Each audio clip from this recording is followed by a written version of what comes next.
Hi friends, ఎలా ఉన్నారు? ఈరోజు మీకు ఒక మంచి మాట. పచ్చదనంతో నిండిన చాలా స్వచ్ఛమైన మరియు ఆకర్షణీయమైన ప్రకృతిని కలిగి ఉన్న అత్యంత అందమైన గ్రహం మనం ఈ భూమిపై జీవిస్తున్నాము. ఇక్కడ నివసించడానికి మనకు అన్ని వనరులను అందించే ప్రకృతి మనకు మంచి స్నేహితుడు. ఈ ప్రకృతి మనకు త్రాగడానికి నీరు, ఊపిరి పీల్చుకోవడానికి స్వచ్ఛమైన గాలి, తినడానికి ఆహారం, ఉండడానికి భూమి, జంతువులు, మన ఇతర అవసరాలకు మొక్కలు మొదలైనవి మన అభివృద్ధికి అందిస్తుంది. పర్యావరణ సమతుల్యతకు భంగం కలగకుండా ప్రకృతిని మనం పూర్తిగా ఆస్వాదించాలి. ఈ ప్రకృతిని జాగ్రత్తగా చూసుకోవాలి, దానిని శాంతియుతంగా చేసుకోవాలి, శుభ్రంగా ఉంచుకోవాలి మరియు విధ్వంసం నుండి నిరోధించాలి. తద్వారా మనం మన ప్రకృతిని ఎప్పటికీ ఆనందించవచ్చు. ప్రకృతి మనకు భగవంతుడు ఇచ్చిన అమూల్యమైన వరం, ఆనందించడానికి కానీ హాని చేయడానికి కాదు అని గుర్తుంచుకోండి. ఈ ప్రకృతి మన చుట్టూ ఉన్న అత్యంత అందమైన మరియు ఆకర్షణీయమైన పరిసరాలతో మనల్ని సంతోషపరుస్తుంది. మనం ఆరోగ్యంగా జీవించడానికి సహజ వాతావరణాన్ని అందిస్తుంది.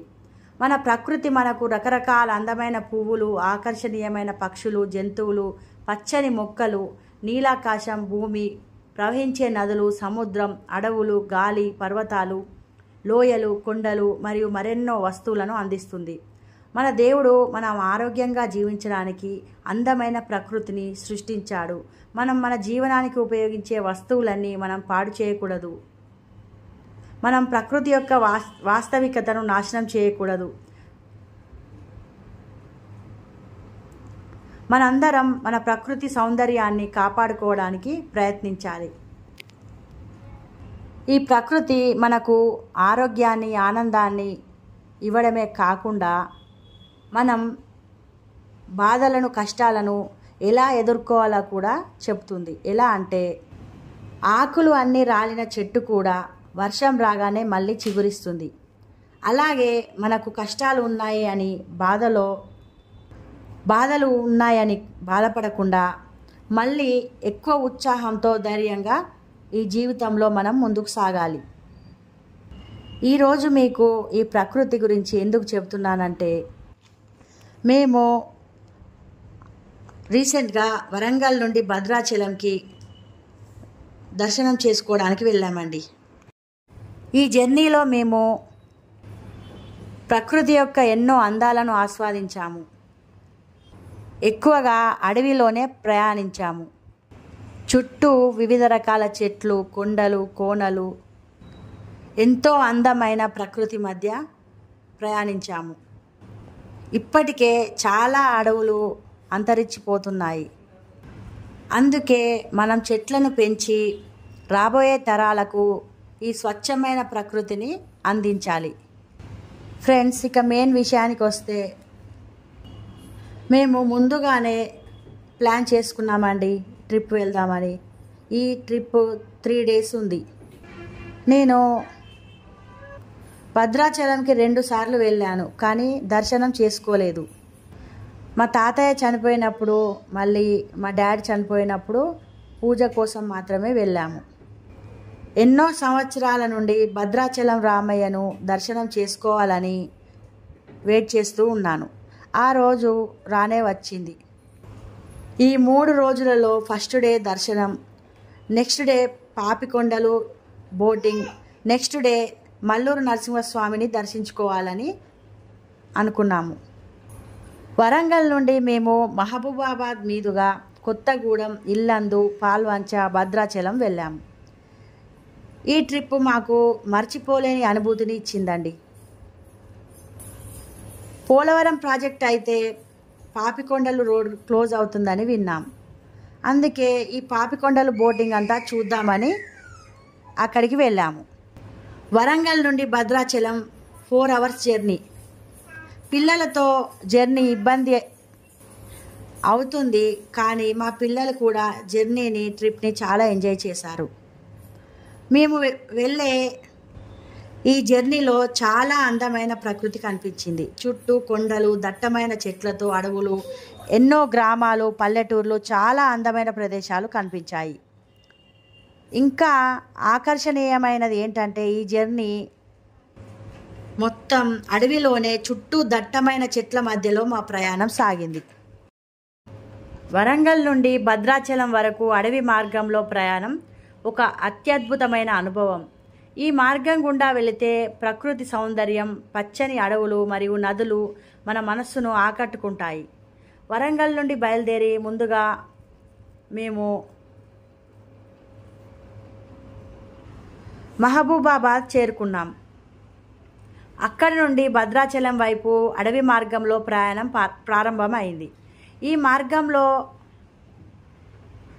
గుండ్లగట్టు పైకి చేరుకున్నాము. గుండ్లగట్టులోని నల్లమల అడవి, పచ్చని వృక్షాలు మరియు రక్కసినేరు నది అందరికీ అబ్బురపడేలా చేస్తాయి.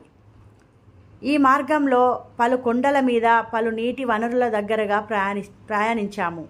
వీటిలో ముఖ్యంగా సీతారాంపురం, కొయ్యూరు మరియు దుమ్ముగూడెం వంటి ప్రాంతాలు ప్రత్యేకంగా నిలుస్తాయి.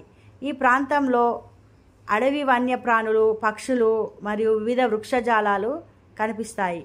ప్రయాణంలో గిరిజన గ్రామాలను, వారి జీవన విధానాన్ని, సంప్రదాయాలను కూడా చూశాము. వారి ఆతిథ్యంతో కలిసిపోయి స్వచ్ఛమైన ప్రకృతి అందాలను ఆస్వాదించాము. ఈ మార్గంలో ప్రయాణం చేయడం ఒక అద్భుతంగా, అదే సమయంలో ప్రశాంతతను, ఆహ్లాదాన్ని అనుభూతి చెందాము. వరంగల్ నుండి మొదటగా మానుకోట చేరుకోవాలి. ఈ మార్గం సుమారు 100 కిలోమీటర్ల దూరం ఉంటుంది. ఈ ప్రయాణంలో రోడ్డు పరిస్థితి కూడా బాగానే ఉందండి. మానుకోట నుండి కొత్తగూడెం వరకు సుమారు 80 కిలోమీటర్ల అటవీ ప్రాంతం ఉంటుంది. ఈ ప్రాంతంలో ప్రయాణించడం కాస్త సవాలు కలిగించే విషయమై ఉండవచ్చు, కానీ అటవీ మార్గం కుదుపులతో ఉండే అవకాశం ఉంది. ప్రయాణం సమయంలో ప్రకృతి అందాలను ఆస్వాదిస్తూ మేము జాగ్రత్తగానే డ్రైవింగ్ చేస్తూ వెళ్ళాము. కొత్తగూడెం నుండి భద్రాచలం వరకు సుమారు 60 కిలోమీటర్ల ప్రయాణం ఉందండి. ఈ మార్గం కూడా పచ్చని పల్లెలు, పొలాలు మరియు కొండ చర్యలతో నిండి ఉంది. ప్రయాణానికి ముందు మేము వాహనాన్ని కూడా చెక్ చేసుకున్నాము. అటవీ ప్రాంతంలో ప్రయాణిస్తున్నప్పుడు జాగ్రత్తగా ఉండాలి కదండి, ఎందుకంటే జంతువుల సంచారం ఉండే అవకాశం ఉంది. ప్రజల సహాయం కూడా తీసుకున్నాము, దారి ఎలా ఉంటుందో అని. ఈ మార్గం ద్వారా ప్రయాణించేటప్పుడు ప్రకృతి అందాలను ఆస్వాదిస్తూ, భద్రతకు ప్రాధాన్యం ఇస్తూ జాగ్రత్తగా మేము భద్రాచలం చేరుకున్నాము. అడవి మార్గంలో ఈ ప్రకృతి అందాలను మీరే చూడండి ఫ్రెండ్స్. ఎక్కువగా డబ్బు సంపాదించడానికి మాత్రమే ప్రాధాన్యత ఇస్తున్న ఈ రోజుల్లో అప్పుడప్పుడు ఇలా ట్రిప్స్కి, టూర్స్కి వెళ్ళడం వలన, ఈ ప్రకృతిలో కాసేపు గడపడం వలన స్ట్రెస్ అనేది, డిప్రెషన్ అనేది తగ్గి మనము ఎంతో ఉత్సాహంతో మళ్ళీ మన వృత్తిని, పనులను చేసుకుంటాము. అందువల్ల అప్పుడప్పుడు ఇలా ప్రకృతిలో గడపండి friends.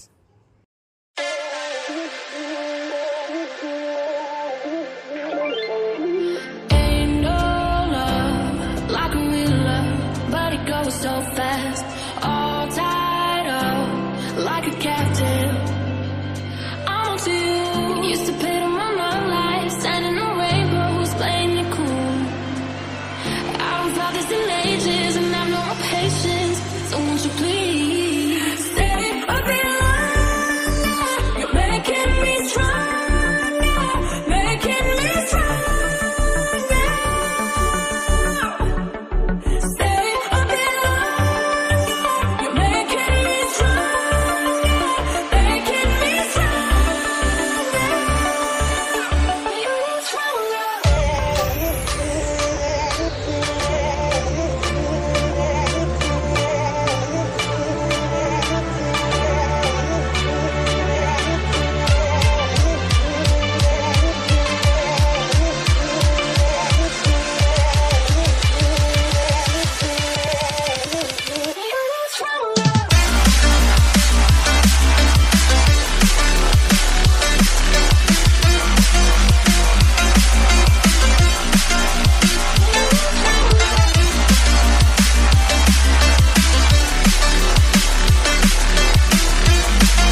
You know I'm too generous.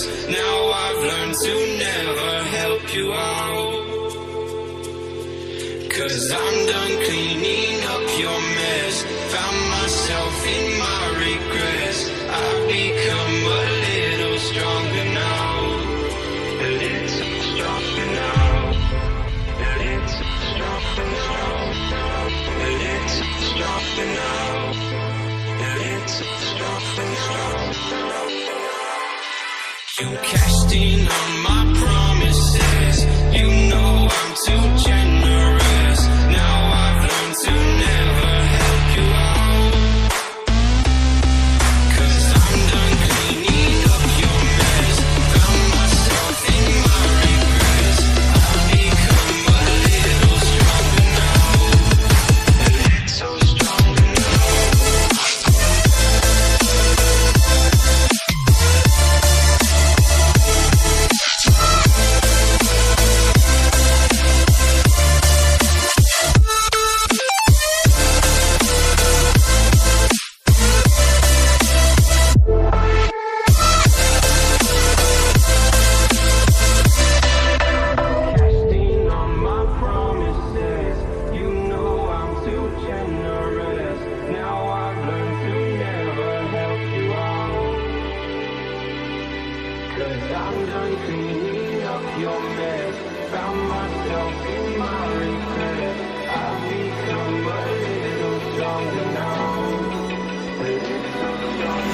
Open eye, feel the waves cut through me.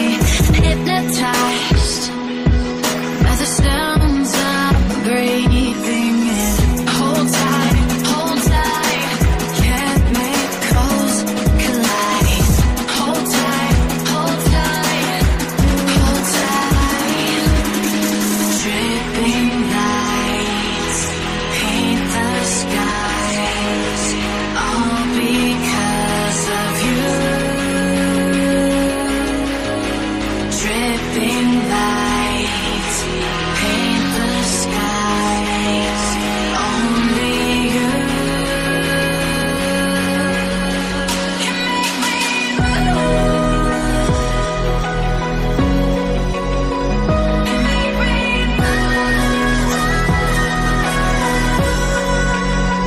can make me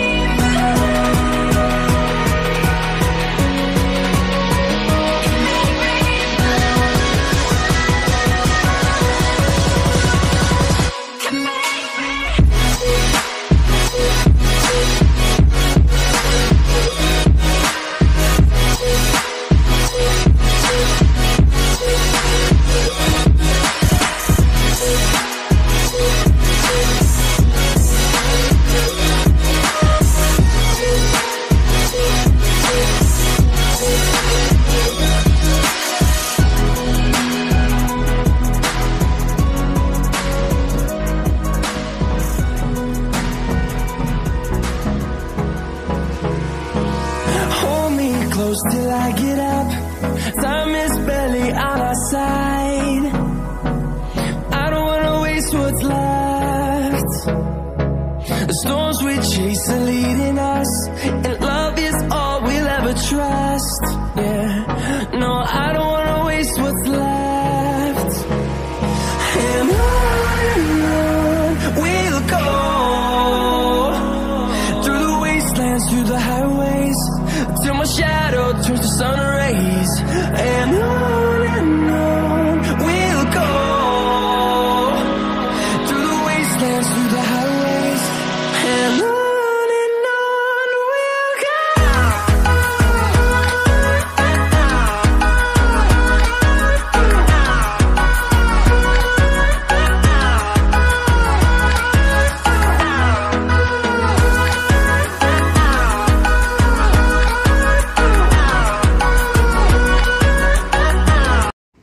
ఈ అడవి మార్గం గుండా ప్రయాణించేటప్పుడు ఎంతో ఎత్తైన కొండలను, పచ్చని పంట పొలాలను, చుట్టూ